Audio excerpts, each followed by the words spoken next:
बढ़ते आगे, प्रधानमंत्री नरेंद्र मोदी ने वक्फ को लेकर आज ऐसी बातें कही हैं जिससे वक्फ कानून का विरोध करने वाले लोग बुरी तरह से बेनकाब हो गए हैं।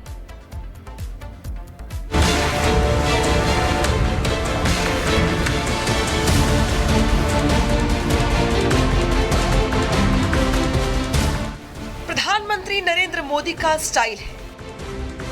कि वो हर एक मुद्दे पर बोलते नहीं हैं और जब बोलते हैं तो अपने विरोधियों को बोलने के लायक नहीं छोड़ते। पिछले कुछ दिनों से देश में वक्फ कानून के विरोध की आड़ में जिस तरह से हिंसा की जा रही है, बंगाल को सियासत की आग में जलाया जा रहा है, उसके बाद प्रधानमंत्री मोदी ने वक्फ कानून के विरोध में सियासत करने वाले लोगों से 4 ऐसे सवाल पूछ लिए हैं जिसका जवाब देना उनके विरोधियों के लिए आसान नहीं रहने वाला है। प्रधानमंत्री नरेंद्र मोदी ने सवाल पूछा है कि जब उन्हें मुसलमानों की इतनी चिंता है तो उन लोगों ने तब तक आवाज क्यों नहीं उठाई जब वक्फ बोर्ड में खुलेआम करप्शन किया जा रहा था। प्रधानमंत्री मोदी ने दूसरा सवाल पूछा है कि अगर विपक्ष को मुसलमानों की इतनी ही चिंता थी तो वक्फ के नाम पर गरीबों से कई एकड़ जमीनें छीन ली गई, तब उन्होंने ऐसा विरोध क्यों नहीं किया जैसा आज कर रही हैं। प्रधानमंत्री मोदी ने तीसरा सवाल पूछा है कि अगर वक्फ बोर्ड इतनी ईमानदारी से काम कर रहा होता तो गरीब मुसलमानों को कड़ी मेहनत करके गुजारा नहीं करना पड़ता और आज उनकी स्थिति अच्छी होती। प्रधानमंत्री मोदी ने चौथा सवाल पूछा है कि अगर विपक्ष को इतनी ही चिंता है तो विपक्ष ने तब आवाज क्यों नहीं उठाई जब आदिवासियों की जमीनें वक्फ के नाम पर उनसे जबरन छीन ली जाती थी। क्या आदिवासी इस देश के नागरिक नहीं है? वक्फ के नाम पर लाखों हेक्टेयर जमीन पूरे देश में है। इस प्रॉपर्टी से गरीब का, बेसहारा महिलाओं बच्चों का भला होना चाहिए था और आज ईमानदारी से उसका उपयोग हुआ होता तो मेरे मुसलमान नौजवानों को साइकिल के पंक्चर बना करके जिंदगी नहीं गुजारनी पड़ती। सवाल पूछने के साथ साथ प्रधानमंत्री मोदी ने चेतावनी भी दी कि कोई कितना भी विरोध कर ले, लेकिन वक्फ के नाम पर आदिवासियों की जैसे जमीनें हड़पी जाती थी, किसानों की जिस तरह से जमीनें उनसे छीन ली जाती थी, वैसा अब देश में नहीं होगा और वक्फ बोर्ड की मनमानी नहीं चलेगी। नए कानून के तहत, वक्फ के कानून के तहत किसी भी आदिवासी की जमीन को हिंदुस्तान के किसी भी कोने में आदिवासी की जमीन को, उसके घर को, उसकी संपत्ति को ये वक्फ बोर्ड हाथ भी नहीं लगा पाएगा। बढ़ते आगे, प्रधानमंत्री नरेंद्र मोदी ने वक्फ को लेकर आज ऐसी बातें कही हैं जिससे वक्फ कानून का विरोध करने वाले लोग बुरी तरह से बेनकाब हो गए हैं।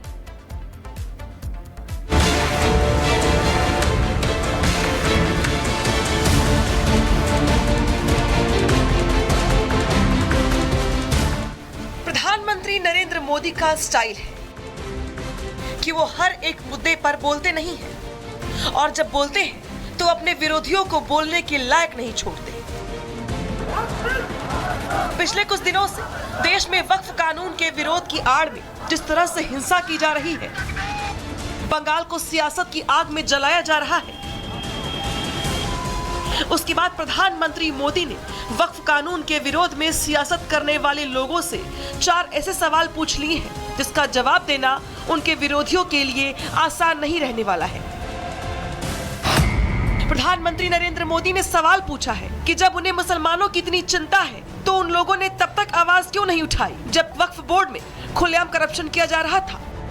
प्रधानमंत्री मोदी ने दूसरा सवाल पूछा है कि अगर विपक्ष को मुसलमानों की इतनी ही चिंता थी तो वक्फ के नाम पर गरीबों से कई एकड़ जमीनें छीन ली गई, तब उन्होंने ऐसा विरोध क्यों नहीं किया जैसा आज कर रही हैं। प्रधानमंत्री मोदी ने तीसरा सवाल पूछा है कि अगर वक्फ बोर्ड इतनी ईमानदारी से काम कर रहा होता तो गरीब मुसलमानों को कड़ी मेहनत करके गुजारा नहीं करना पड़ता और आज उनकी स्थिति अच्छी होती।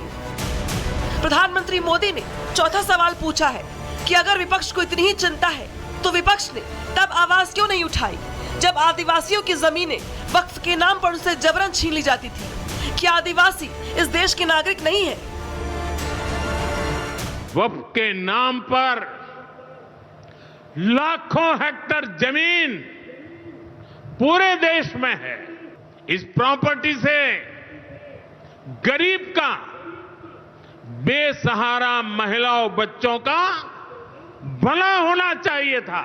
और आज ईमानदारी से उसका उपयोग हुआ होता तो मेरे मुसलमान नौजवानों को साइकिल के पंक्चर बना करके जिंदगी नहीं गुजारनी पड़ती। सवाल पूछने के साथ साथ प्रधानमंत्री मोदी ने चेतावनी भी दी कि कोई कितना भी विरोध कर ले, लेकिन वक्फ के नाम पर आदिवासियों की जैसे जमीनें हड़पी जाती थी,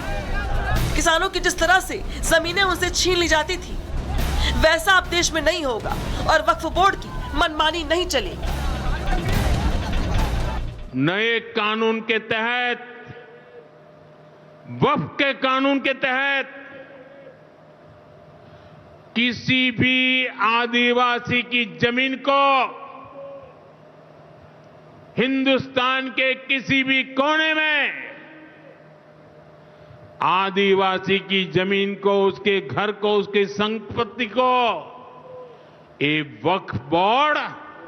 हाथ भी नहीं लगा पाएगा। बढ़ते आगे, प्रधानमंत्री नरेंद्र मोदी ने वक्फ को लेकर आज ऐसी बातें कही हैं जिससे वक्फ कानून का विरोध करने वाले लोग बुरी तरह से बेनकाब हो गए हैं।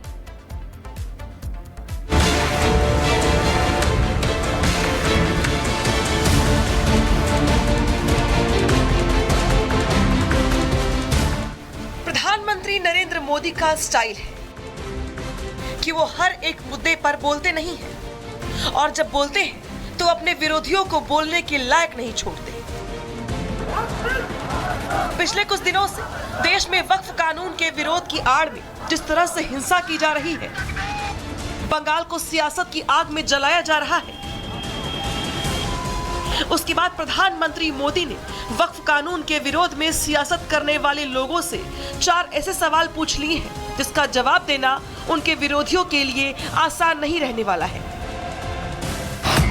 प्रधानमंत्री नरेंद्र मोदी ने सवाल पूछा है कि जब उन्हें मुसलमानों की इतनी चिंता है तो उन लोगों ने तब तक आवाज क्यों नहीं उठाई जब वक्फ बोर्ड में खुलेआम करप्शन किया जा रहा था। प्रधानमंत्री मोदी ने दूसरा सवाल पूछा है कि अगर विपक्ष को मुसलमानों की इतनी ही चिंता थी तो वक्फ के नाम पर गरीबों से कई एकड़ जमीनें छीन ली गई, तब उन्होंने ऐसा विरोध क्यों नहीं किया जैसा आज कर रही हैं। प्रधानमंत्री मोदी ने तीसरा सवाल पूछा है कि अगर वक्फ बोर्ड इतनी ईमानदारी से काम कर रहा होता तो गरीब मुसलमानों को कड़ी मेहनत करके गुजारा नहीं करना पड़ता और आज उनकी स्थिति अच्छी होती। प्रधानमंत्री मोदी ने चौथा सवाल पूछा है कि अगर विपक्ष को इतनी ही चिंता है तो विपक्ष ने तब आवाज क्यों नहीं उठाई जब आदिवासियों की जमीनें वक्फ के नाम पर उनसे जबरन छीन ली जाती थी। क्या आदिवासी इस देश के नागरिक नहीं है? वक्फ के नाम पर लाखों हेक्टर जमीन पूरे देश में है। इस प्रॉपर्टी से गरीब का, बेसहारा महिलाओं बच्चों का भला होना चाहिए था और आज ईमानदारी से उसका उपयोग हुआ होता तो मेरे मुसलमान नौजवानों को साइकिल के पंक्चर बना करके जिंदगी नहीं गुजारनी पड़ती। सवाल पूछने के साथ साथ प्रधानमंत्री मोदी ने चेतावनी भी दी कि कोई कितना भी विरोध कर ले, लेकिन वक्फ के नाम पर आदिवासियों की जैसे जमीनें हड़पी जाती थी,